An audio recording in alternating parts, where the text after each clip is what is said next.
You think you know what a billionaire looks like. Private jet, penthouse in Manhattan, Rolex on the wrist, Lamborghini in the garage. You have seen the footage. You have watched the tours. You have followed the accounts. Yet the wealthiest people alive are almost entirely invisible. They do not post. They do not flex. Many of them do not even appear on the Forbes list under their real net worth. The loudest people in the room are almost never the richest. And today, I am going to prove that to you. With 3 real people, their real numbers, and the real lives they lived when no one was watching. Welcome to Wagri's Luxury. Today we are going behind closed doors. Not into penthouses and yacht decks. Into something far more interesting. We are going into the actual daily lives of 3 of the wealthiest human beings who ever lived. And what those lives look like will challenge everything you think you know about money, status, and what extreme wealth actually buys. These are not motivational generalizations. Every fact in this video is documented, verified, and sourced. Let's go. The Oracle of Omaha. Warren Buffett is worth over $148 billion. He is the chairman of Berkshire Hathaway, a company that owns more than 60 businesses and holds equity positions in Coca-Cola, Apple, American Express, and Bank of America.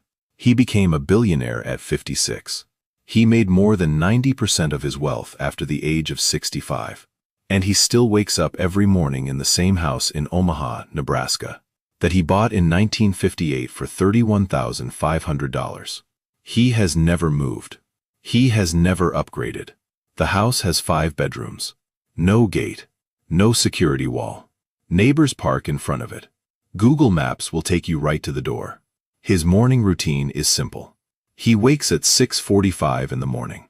He drives himself to McDonald's. His breakfast costs between $2.61 and $3.17 depending on how the market opened that morning. He decides at the drive-thru. He told HBO's documentary crew exactly this. On camera. He drinks 5 cans of cherry Coca-Cola a day. He once said, "If I eat 2,700 calories a day, a quarter of that is Coca-Cola. I do it every day." He also owns a major position in Coca-Cola stock.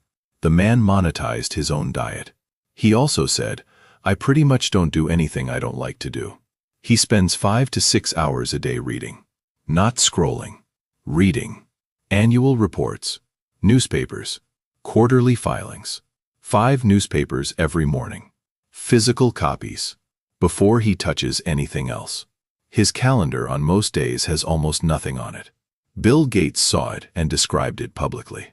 There were days with nothing scheduled. That was the moment he understood Buffett differently. What is Buffett actually protecting? Not his money. His thinking. He has structured his entire life to protect cognitive clarity. Because to him, one great investment decision is worth more than 1,000 meetings. He could own anything. He chooses to own almost nothing, except time and attention. The billionaire nobody knew. Most people have never heard the name Chuck Feeney. That was entirely by design. Feeney was born in New Jersey in 1931 to Irish-American parents during the Great Depression.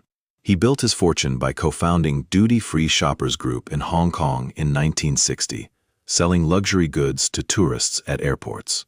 By the 1980s, he was worth billions. In 1984, he secretly transferred his entire stake in the company to a charitable foundation he had created 2 years earlier. He told no one. Not his business partners, not the press, not the people receiving the money. For 13 years, Chuck Feeney was a billionaire who legally owned nothing. He appeared on the Forbes 400 list with an estimated fortune of $1.3 billion. Forbes was wrong on 2 counts. His fortune was worth substantially more, and he had already given it away. He was only exposed in 1997 when the sale of his company's stake forced disclosure. Forbes called him the James Bond of philanthropy. By the time he closed Atlantic Philanthropies in 2020, Feeney had donated more than $8 billion. He gave $3.7 billion to education, nearly $1 billion to Cornell University alone.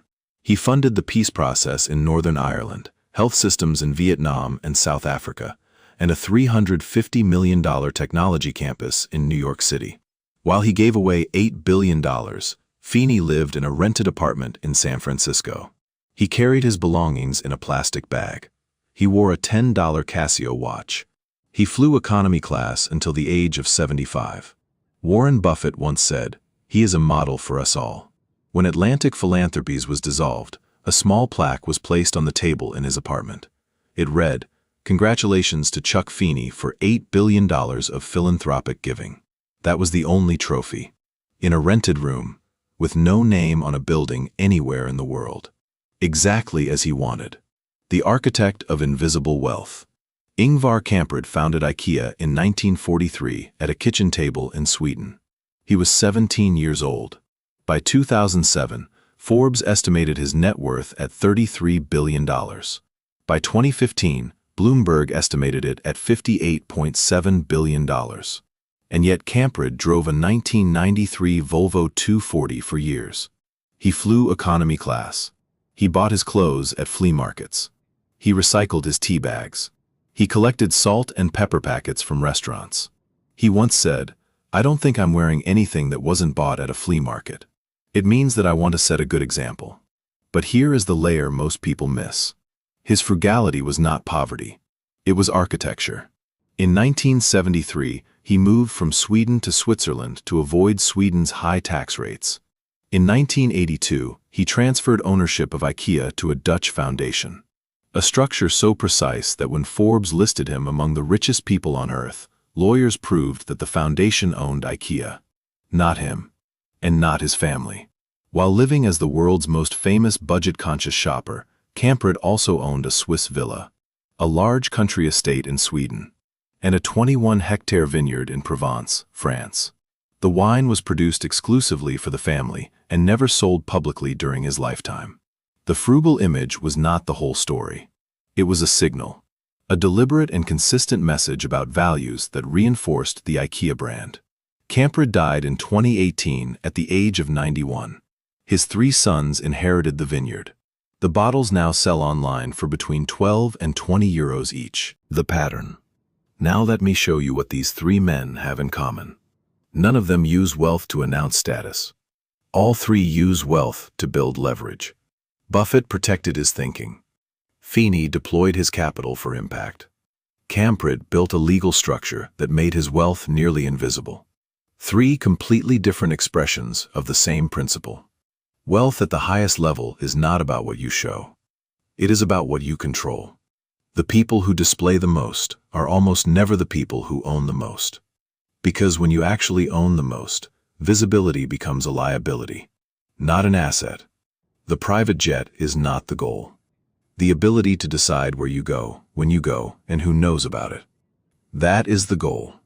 The house is not the asset. The compounding portfolio that makes the house irrelevant. That is the asset.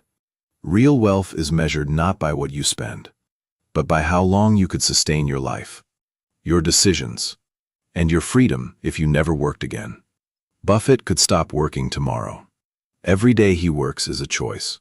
Feeney chose to give his wealth away and live on his own terms. Kamprad understood that ownership and control are 2 different things. All 3 understood something that almost nobody teaches. The point of building wealth is not to look wealthy. The point of building wealth is to reach the level where money no longer controls your decisions. This is what Wagri's luxury is built to do. To go past the surface, past the jets, the watches, the real estate tours, into the actual mechanics of how wealth is built, structured, protected, and lived. If this video changed how you see money, subscribe. Every video on this channel is designed to do exactly that. Share this with someone who still equates net worth with noise. They need to see it. Wagri's luxury. The mindset. The money. The life.